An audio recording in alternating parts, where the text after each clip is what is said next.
Welcome back to another edition of RnR, Rhoades and Roar. We're here with three members of the coaching staff.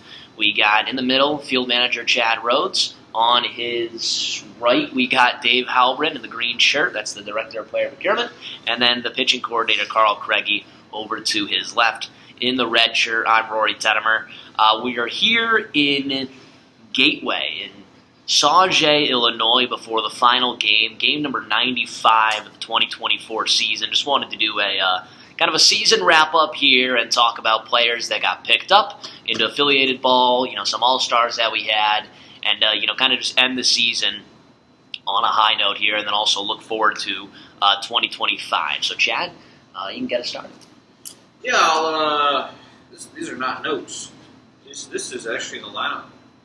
And what we're going to do today, we'll talk about that. I think we'll finish up talking about what we're going to do today, having everybody on the field play at different spots. We'll talk about that.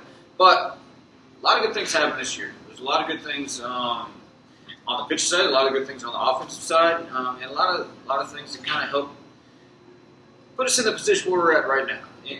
To me, in a good way. I mean, we built up. I thought it took a year and a half to build this squad, to get the culture, to get the environment, to get everything kind of rolling, and to see the fruits of that come together. I thought it took a year and a half to do that.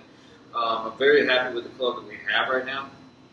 Offensively, defensively, the way they've grown, the way they play together, it seems really good. It seems really good. I think we had the most All-Stars in the league this year, midway through. We had the most arms get picked up. This season, I think of any indie ball club that's going back to affiliated ball, I think a lot more clubs sold some players to Mexico and things like that. But as far as guys getting an opportunity in affiliated ball, we provided that for 5 guys this year, 6 if you want to count Wiggleman, which I do. Well, at least Dave does when you sell them. I'll tell you too. But we'll talk about those guys because I know Karl and Dave keep up with those arms that got picked up. You guys from the off season till now. We got Campbell back. He was one of those. But as far as the place, the atmosphere, and all that, I think it did. It come together. I mean, what do you guys think about as far as where we were at the beginning of last season till now? And I thought we did make our push.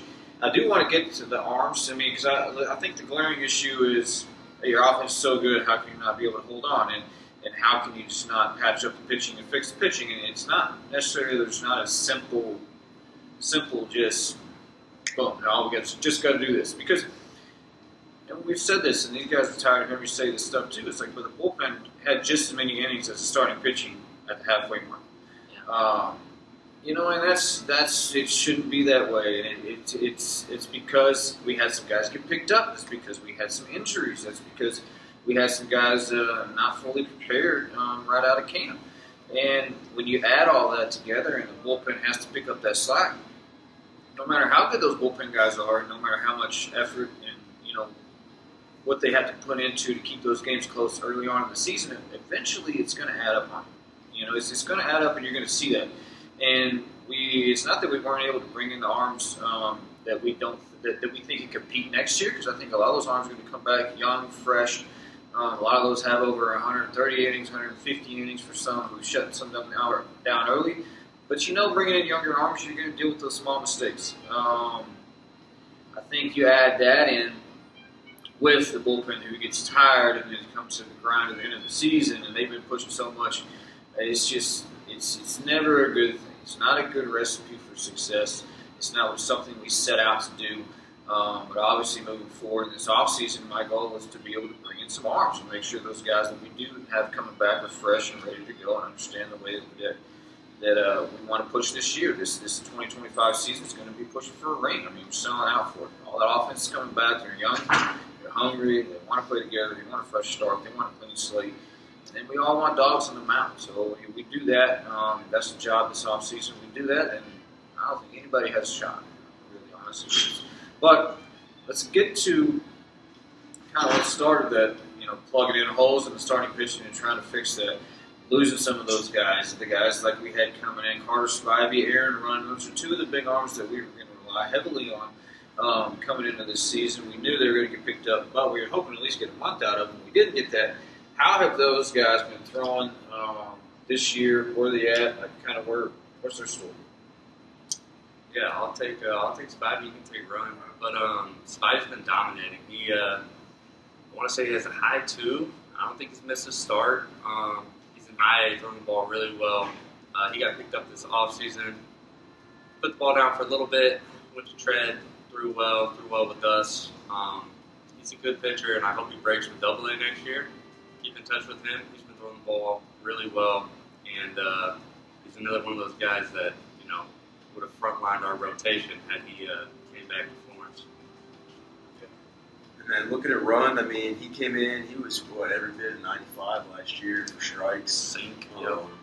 For us, we thought he probably wasn't even going to be the first one to go, but he ended up being the first one to go. He's been in high A this year with Milwaukee, having I think a 2.5. I mean, been absolutely lights out for him from long relief out of the bullpen.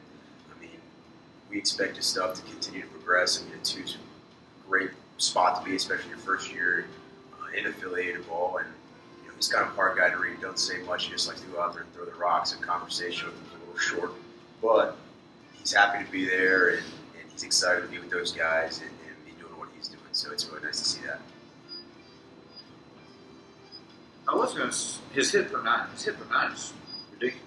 Oh yeah, it's 3 or 4, something like that. That's not it's hard to hit. No, and the strikeouts kind of went up and down a little bit. There's a couple more guys I want to get to on the arm side, but one thing I wanted to throw in against that before we built again that offense this year, which I thought Dave did a good job, was bringing in these the guys that we wanted to go around our core. Last year we looked for a young core to build around. That was Hank, that was Ed, that was Fuentes, that was Jose, that was Massey's going to be in that lineup helping guide those guys. That was kind of that young core that we had planned on, and we did. We built around those. We saw TJ, we got that. We get to him, Rookie of the Year. It's awesome, amazing for him, amazing for the Alls. We got him, and we picked up Rustic in the midway through, who's diamond, the personality, I think the character traits, I think exactly what you need, and he fits that lineup. The lineup is not the same without Rustic in it. Blaze O'Savin, dynamic piece. He's going to be the best leadoff in the league, and he's going to lead bags next year. I think he's going to be a weapon. He's the biggest and probably sharpest weapon in the league. Dalton Davis, I think, is one of the best hitters we have on the team. Best pure hitters. His personality is awesome too. Like, it fits, it's a mold, like it's a perfect mix in there. We brought in Goody on the catching side. We brought that in as far as, can't say big surprise, but man, very comfortable with him behind the plate. Throwing guys out, helped that running game out big time. I mean, put up 12 pumps. He's looking for his 10th bag. So he had 13. He's at 13. Yeah, he had 13. He's looking for that bag, so he's trying to get double-digit bags. Homer, so big season for him. And like all those guys come back. They're coming back. You got Langston Ginter's been there since from the jump, trying to make that club too. We brought in some pieces of experience, Levy and Jones, to finish up that year with us, and I thought they did things to help out too. But as far as being able to acquire the young hitters that are talented, they did a great job. I mean, what do you got on those guys as far as finding them and like being able to see the type of guy that we wanted, being able to see the level of play that we actually think is good enough to have potential to play here, because ain't nobody cracking this offense if you just get off the street. But these guys came in, made an impact, earned a spot. Hey, I deserve to play, and they showed it on the field. Yeah, I mean, it's hard to get in this offense, and they make it hard for first thing. But second thing is that it takes a lot of character out of them, because when you look at these guys' college stats, you look at them and you say, these are the best guy on their team every year. And it's hard to be the best guy on the team every year and then come in. It's like, wow, you're deservingly the seventh best guy on this team, the sixth best guy on this team. And I think that's a hard pill to swallow for guys, because they're competitive athletes. I mean, that's what they are. And they're bred to win. But to be able to have the character to understand what's going on around them and see who else is around them, I think is the most interesting part, and which leads them to success, because that doesn't bother them. And I think if it did bother them, I think that they wouldn't have the success that they were, so to speak, because the character that they have. But in baseball, is what baseball is. Yeah, I think that's what I think that environment we created helps with provides. Okay, we're all dogs here, man. Like, Yeah. we're all eating. Like, just get in line, man. You just yourself. So, And I think the best example of it is the guy that we brought in last year, Ed. He's sitting, I think, every spot of the lineup this year except for one. except for the 3-hole, which went to has been locked down 3. Right. So, a guy that's hitting, I think he's already hit 330 this year, and he's hitting every spot in the lineup, and he's done it all year, consistent, every day, moving around. It's a pretty impressive thing for not only one guy to do, but an entire lineup to do. I would have liked to see him slash last night. Yeah. Or if he is going to block, just not the one right. It is what it is. That wasn't why. Anyway, get back on track. So, Karl, we picked up 3 guys this year during the season. One guy we was kind of lost, like say, homegrown because he was here, finished up 22 season, came in 23. This one he had civil surgery, kind of got to help rebuild him. We've been through that whole thing. Came fair. We saw it in him from the beginning. We saw it from the jump that he had an opportunity to be able to pitch at a higher level. Built up the right way. We didn't push him. We didn't do any of that. And then he didn't miss a beat, man. So we had him get picked up. We had Ryan Watson, who was a guy we thought we were going to lose in the offseason early on, along with Spivey and Ron. We thought he was right there in that mix. Like, he's ready to go. A lot of teams were calling about him. But he got picked up as well early on in a kind of a spot that hurt us bad going to that Lake Erie series. And then we acquired Logan Campbell, so we got him over from Lexington. And we had him for a little bit before he got picked up as well. So tell him a little bit about those guys, unless you want to split those up with Dave, and their impact on us, and the impact losing them and trying to find a spot too, because that's the reality of where we're at. And that kind of shows why we're where we are with our situation. But what do you got the impact those guys had, impact they had on the team when we lost them? Because we didn't even talk about, we talked to some of those young guys, but losing Randy too in a critical spot. Edgar, what we had coming in, but these 3 guys that got picked up, where are they at? What are they doing right now? And then you can kind of jump into their impact. Yeah, Cam right now is in, I want to say high A, San Jose with the Giants. Played with Cam. I got to see Cam rebuild after he had his surgery. I think he crushed it behind the scenes and came back really well, like stronger and more hungry to succeed. And I thought he crushed it. Came back throwing upper nines, good breaking ball, split got better. He's just a competitor, really. Yeah. Ryan Watson, also one of my favorite competitors. He's got a switch that he can flip when it's game day. And he came back good, too. First pro offseason, long length of time. I thought he made some strides. And he came back hungry. I think at camp, you could tell this guy's different. I'm glad he got that opportunity. He's been throwing the ball well, too. Got out of rookie ball. He's with the Blue Jays in High A, Vancouver. And he's settling in, and I'm excited to see his first full pro season in that organization next year. I think he's got a real shot.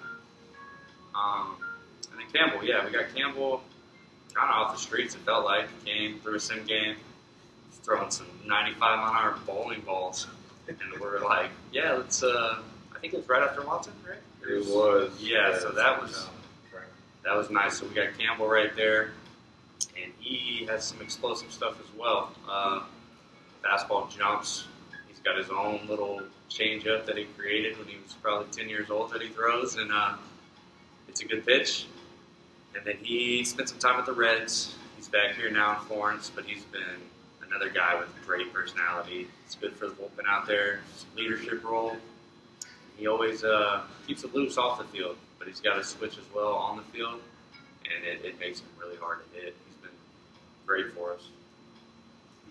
That's maybe that's what filling in those gaps. It's when you lose 3 guys like that have those intangibles that you want everybody else to have. As far as Watson had it in the leadership, the way he went about it, the way he carried himself. Cam did it in the way that he worked, and the way he was serious about the way his throwing.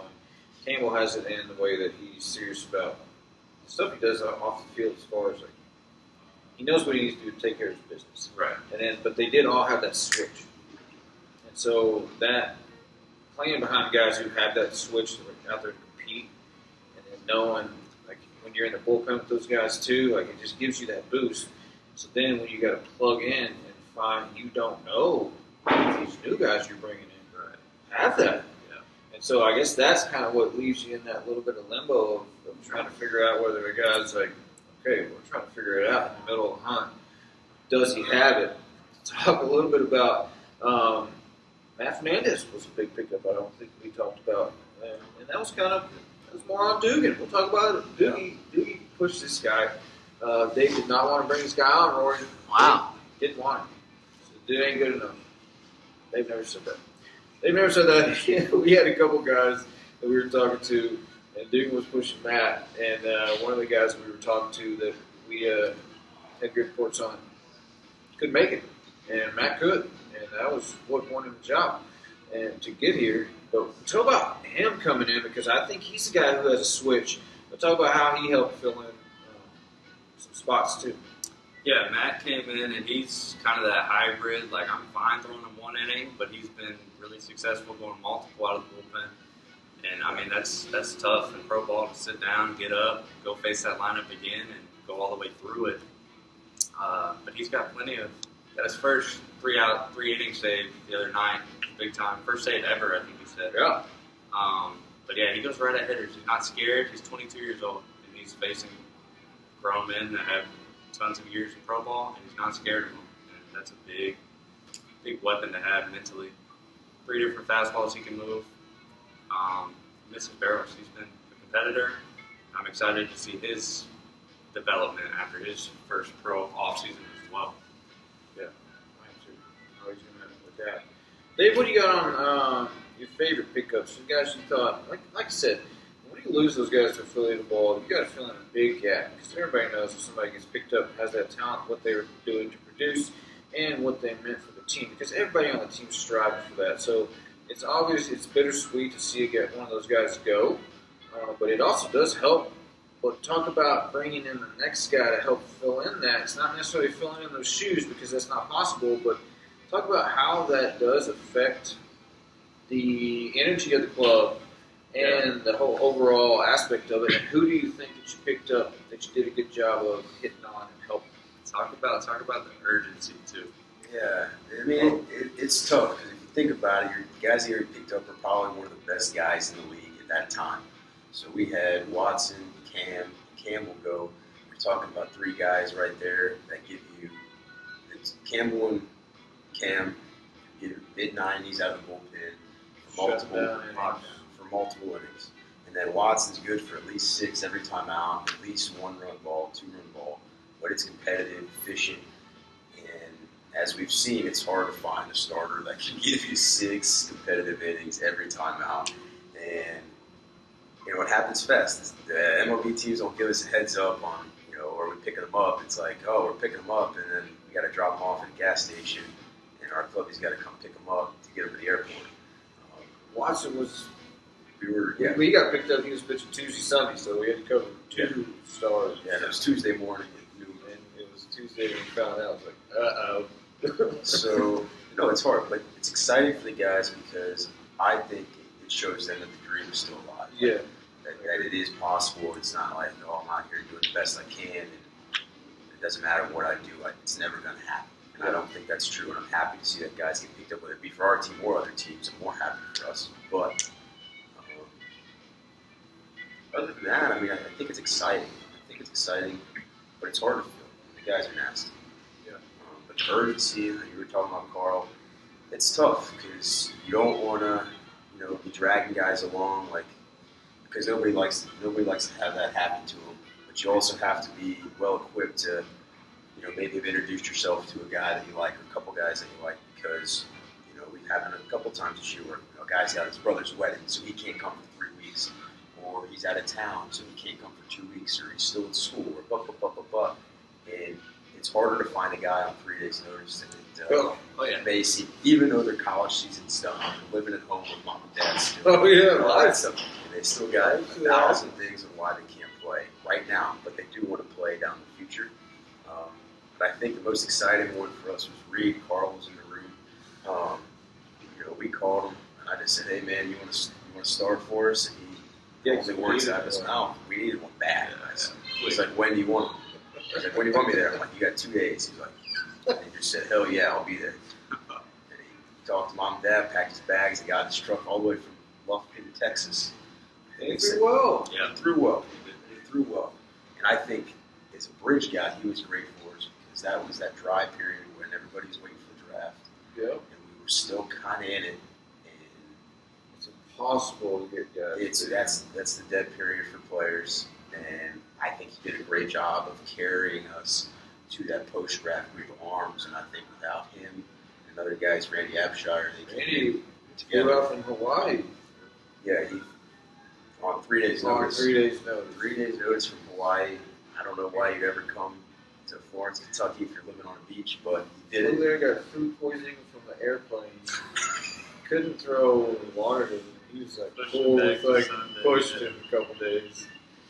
Even got electric. But yeah, I mean, they're both great ball players, but their character carried the team and their performance carried the team to get us to at least maintain our position, amongst other teams and keep our season alive for at least a little longer. Yeah. I think those two were exciting for us. It was there. It was right there for us. I think when we got to that 500 mark, the race was on. I think that's about that time where all arms gas. Everybody was gas. Reeves pushed 150. Bullpen guys throwing more than they've ever thrown. It was trying to pick up some of that slack. Wasn't there. And offense produced though. Offense did well, man, all the way through. I think I know we got 3 guys over 100 hits. I know we have 6 guys now double-digit home runs. Guys putting together some stellar sophomore seasons. Guys getting ready to come in to their sophomore season next year. The offense, I'm looking forward to seeing what they can do fully healthy and ready to go with some of the guys coming in. But already moving forward with, we already talked about, there's 5 or 6 guys that we're going to bring on quick, next week. And then it starts on. So we're looking. So there's the best available that we said coming in. Some of those guys that maybe they did go to the wedding or something they couldn't. They missed on early on, but still want a spot. Yeah. Ready to go. So spring training and next year is still going to be competitive. And it's going to be a dog fight. We're excited. A lot of good arms, a lot of good bats still available out there. So Always looking to the ball. always. All right, what do you got last season? Rory, what do you got? You want to ask anything? Yeah, what do those off-season talks look like? You're talking about a lot of young guys already coming back, and are they signed to multi-year contracts, or do you have to re-sign them again? What do those look like? So the front yearly contracts are 2-year contracts, and so the second year is obviously a club option. We want to pick you up, so they have that conversation for the extension. That needs to be done by December 15th. So I'll start on the horn early. I want to get pitchers. It's harder to get pitchers signed earlier in the offseason because there's tryouts and stuff they want to do. It's a long offseason, 6-7 months. And a lot of life can change during that time too. So you just got to stay on top of who you want and how you want to go about it. And I like signing pitchers early if I give them a plan. Get some buy-in, but it's just hard to do because they all want to wait till their tryouts and want to get picked up, and they think signing early is going to impede that because now somebody's got to purchase their contract. But it shouldn't stop you. We had 2 guys who picked up last year in their contract, so proofs in the pudding. 3. Yeah, no. So it's obviously getting more of the pitching than the offense. You got a lot of the offensive pieces already coming back, but the pitching, if you look at it, the way the rotation is right now, 4 of them were pitching in college this season. Smith, Mink, Webster, good as well. So all of them were pitching in college. So technically you still have those 4 coming back, and they'll be competing for a spot next year is what it sounds like? Yeah, there's no spots given. You got to earn that. I don't know what's going to come in. I don't know what their offseason is going to be like. It's going to be a good or bad. I don't think there's any way to kind of go around that college guy's first offseason. So that's kind of what you look for. I'm playing for Matt Fernandez wants to win a spot in that rotation too. A couple other guys want to come back in different roles, and I'm going to let them. I'm going to have probably 10 guys fighting for those 5 open starting jobs, and I'm going to have another probably going to have 22 arms total in camp. So 10 of those are starting jobs, 12 of those for the bullpen, and any of those starters who don't make that mix to go to the bullpen, and it adds to that total. So, I'm making a run at it. I'm making a run at it with offense. Yeah. So I want some pitchers to be able to understand who's coming on board and what they're coming on board with. That's just some firepower. Keep it simple, man. Keep it simple. Throw it over the plate. You guys are going to score 10 runs. I just ask you to keep it close and hand the stick off to get it to our dogs in the bullpen. And then we go. That's kind of what it's like. So I think everybody's going to come in, going to get a fair shot to earn that role, but we're going to know right off the bat. And I'm excited to see if these guys put in a stellar offseason. I'll be completely happy with the rotation of fresh me, fresh Reese Smith, fresh Ty Good, and fresh Evan Webster to put in a good offseason. I will be completely happy with that. If Villalobos wants to win that other role too coming in shape, I'm down. I got to see it, and I can't plan for that, so I'm going to plan for the best. I'm going to go after some experienced arms and bring in some more, and I'm going to fight it out. Perfect. Sounds good. Anything else you guys want to add? Yeah, I mean, I'll touch on that season. Chad kind of preached from takeoff to landing early on in the year. I thought we took off well, and then hit some turbulence, had to adjust, had to fight, and we did. We did that. I think we gave ourselves a shot to get in all the way late in the season. About a week or two left, probably less. And I think Chad and whoever else, but mainly Chad, I think made Florence a destination spot for indie ball. I think anybody want to see our park, see our place, see our staff, and come in and play, contribute. I think it's got to be top 5 anywhere in the country, indie ball wise. So I think talent will keep coming in. Dave's done a really good job finding that talent, and then word gets out. Guys have teammates, guys send pictures of what they're doing, guys see stats. You're like, wow, man, I want a part of that. Not everybody's going to get a part of that, but it's going to be a destination spot for sure. Standard's been set. Yeah. The base was built last year and kind of expanded this year, and I think it's a different offseason if you look at it. You were obviously still bringing in a lot more pieces last year that you wanted to continue to build off of, and now you have that base really built, and you're just adding those complementary pieces as you look for the playoff push in 2025. Well, it's been an exciting season. It's been a pleasure having you guys around, especially for me, just being my first time in indie ball. So it was really good having you guys to go off of as well, and appreciate all your guys' time. So until next time on an RnR Talk, maybe we can have one over the off season, talk about some other stuff. But until next time. And until then, so long! You heard it.